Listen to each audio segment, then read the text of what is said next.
বন্ধুগণ, ফুটবল টিউবে আপনাদের সকলকে জানাই স্বাগত। আজকে অনেকদিন পর ভিডিও আসছে, তো চলুন দেরি না করে শুরু করা যাক। প্রথমে চলে আসছে কিন্তু স্লাভকো দামিয়ানোভিচের কথা। চেন্নাইন এফসি, মোহনবাগান, এরপরে বেঙ্গালুরু এফসিতে খেলা এই স্লাভকো দামিয়ানোভিচ সাইন করে নিয়েছে কিন্তু ইন্দোনেশিয়ার ক্লাব পার্সিবায়াতে, এবং সেখানেই সেই নেক্সট ইয়ারটা খেলতে চলেছে।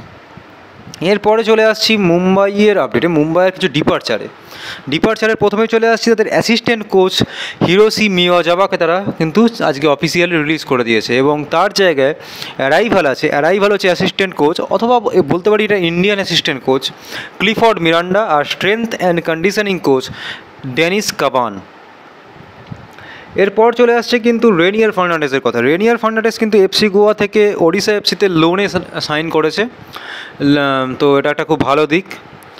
আর তারপর চলে আসছে কিন্তু রাউলিন বোর্জেসের কথা। রাউলিন বোর্জেস আবার মুম্বাই সিটি এফসি থেকে এফসি গোয়াতে পার্মানেন্ট ডিলে সাইন করেছে। গত বছর সে এফসি গোয়াতে ছিল, লোনে ছিল, কিন্তু এবছর সে সেখানে পার্মানেন্ট ডিলে সাইন করলো। এরপর চলে আসছি নতুন কোচের আপডেটে। পানাগিওটিস ডিলিম্পেরিস পাঞ্জাব এফসির কোচ, এই গ্রিসের বিভিন্ন ক্লাবে কোচিং করানোর অভিজ্ঞতা আছে, দীর্ঘদিন ধরে কোচিং করাচ্ছেন।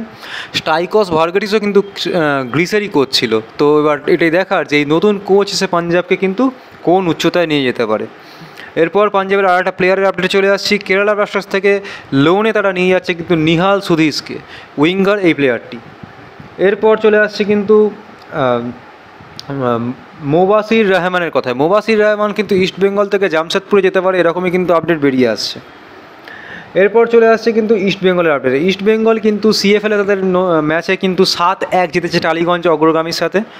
আর এরপর যদি ইস্টবেঙ্গলের ট্রান্সফার আপডেটে চলে আসি, তাহলে কিন্তু সার্থক গলুই, এটা ট্রান্সফার আপডেট না, সার্থক গলুইকে ইস্টবেঙ্গল ব্যাক করে নিয়েছে লোনে চেন্নাইন থেকে।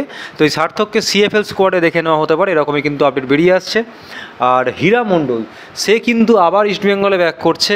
হীরার একটা হীরের মতো সিজন গেছিলো ইস্টবেঙ্গলে, তারপরে সে বেঙ্গালুরু এফসিতে যায়, বেঙ্গালুরুতে চান্স পায় না, দীর্ঘদিন বসে থাকে, তারপরে সে যায় নর্থ ইস্ট ইউনাইটেডে, কিন্তু আর সে খেলার মূল স্রোতের মধ্যে আর ফিরে আসতে পারেনি, খবরের প্রচারে ফিরে আসতে পারেনি। তো এই হীরা আবার ইস্টবেঙ্গলে ব্যাক করছে, কিন্তু তাকে ইস্টবেঙ্গল এবার সিএফএল স্কোয়াডের জন্য নিচ্ছে। ভালো খেললে তবে কিন্তু প্রমোশন হবে, নতুবা কিন্তু না। আর এর পরের আপডেটে চলে আসছি, লাস্ট আপডেট, সেটা হচ্ছে কিন্তু জিকসন সিংকে নিয়ে। জিকসন সিং, তার পিছনে কিন্তু 3টে আইএসএল ক্লাব পড়ে আছে, এরকমই কিন্তু আপডেট বেরিয়ে এসছে, এবং তার মধ্যে ইস্টবেঙ্গল ফ্রন্ট রানার হয়ে রয়েছে, সবার আগে রয়েছে। তো ইস্টবেঙ্গল সমর্থকরা এই দেখে কিন্তু একটু ভরসা করতেই পারেন, ইস্টবেঙ্গল কিন্তু এখন ফ্রন্ট রানার রয়েছে। কিন্তু হ্যাঁ, আরও 2টো আইএসএল ক্লাব জিকসনের পিছনে রয়েছে।